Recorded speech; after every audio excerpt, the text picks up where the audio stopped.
Laptop bag में ले लिया, मोबाइल को जेब में डाल लिया। जूते पहने हमेशा की तरह फीते खुले ही थे। मैं बस निकलने को ही था कि ध्यान आया। वापस जाकर शर्ट चेंज की और काली वाली शर्ट पहन ली। उसने कहा था कभी काली शर्ट में तुम्हें देखना पता है कैसा लगता है? नहीं बताओ।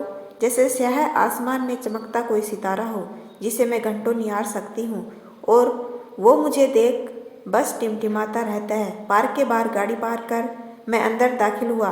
धूप का रंग पीला से अब लाल हो चुका था। पेड़ों के साए दिन भर की थकान के बाद जमीन पे पसर गए थे। कोने की वो बेंच उबासियाँ ले रही थी। मैंने खुद को वहीं टिका दिया। आज बस सब खत्म कर दूंगा। यूँ घुटने का मतलब ही क्या है? आज तो बस कह देना है। खुद को आने वाले पल के लिए तैयार कर रहा था।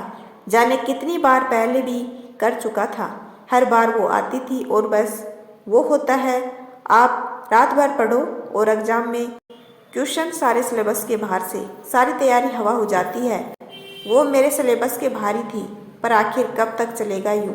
मैंने उसको बता तो दिया निशा के बारे में, फिर भी वो कुछ पूछती ही नहीं। आती है, मिलती है, पर कुछ कहती नहीं। मैं बस इंतजार करता हूँ कभी तो कुछ पूछे और मैं कह दूँ मैं कि अब उसके कॉल का वेट नहीं करता। सुबह उठकर आने वाला पहला ख्याल अब उसका नहीं। चाय में अब उसकी उंगलियों में फंसी चम्मच के नाचने की परवाह नहीं। भूल चुका हूँ सर पे हाथ फेरना उसका। उसकी जुल्फों की छलनी से छनकर आती धूप का स्वाद भी भूल चुका हूँ। किचन स्लैब के नज़दीक मसाले को उछालती वो, उसकी कमर पे काटी मेरी चुकोटी और फिर पूरे घर में उसका मेरे पीछे पीछे घूमना। तकिए की बमबारी महसूस करता हूँ क्या? नहीं नहीं नहीं महसूस करता मैं जरा भी। बेंच अनानास ही चुभने लगी है। शायद इंतजार के किले हैं। उठकर थोड़ा आगे बढ़ गया। सूरज धीरे धीरे पेड़ों की ओट में जा रहा था। मरीना बीच की वो शाम सूरज जब समंदर पीने नीचे उतर रहा था।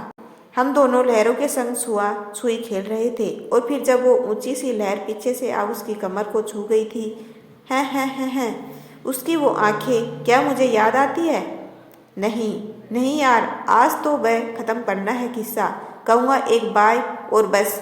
निशा, हाँ वही चाहिए मुझे। गेट से वो अंदर दाखिल हुई। पीली साड़ी मेरी फेवरेट पहन कर आई है। वो मुझे अब भी कितना प्यार करती है न, कितनी मासूम सी लग रही है, जैसे पल्लू में धूप लाई हो। हर बार मेरे बुलाने पर आ जाती है बिना कुछ कहे, जबकि मैंने ये सब बता दिया है कि मैं और निशा फिजिकल भी हो चुके हैं। नहीं, इतना प्यार मुझे कोई नहीं कर सकता। इस पगली को तो मालूम भी नहीं।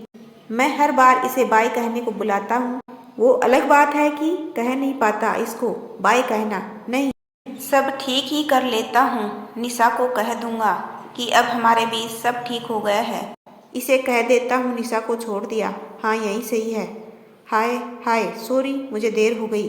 कोई बात नहीं, वो दरअसल मैं अरुण साथ थी तो देर हो गई। एक्चुअली मैं तुम्हें यही बताने आई हूँ।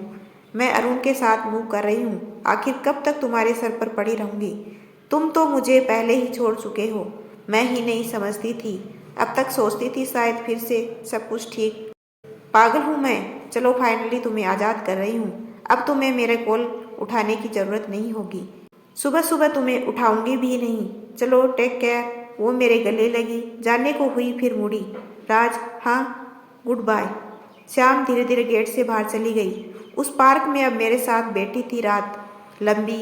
उसने काली स्याह रात जिस पर उजले चौक से लिख दिया था गुड बाय। यदि आपको मेरा छोटा सा प्रयास अच्छा लगा हो तो चैनल को लाइक शेयर एंड सब्सक्राइब कीजिए। आपका अपना कीमती समय देने के लिए दिल से धन्यवाद।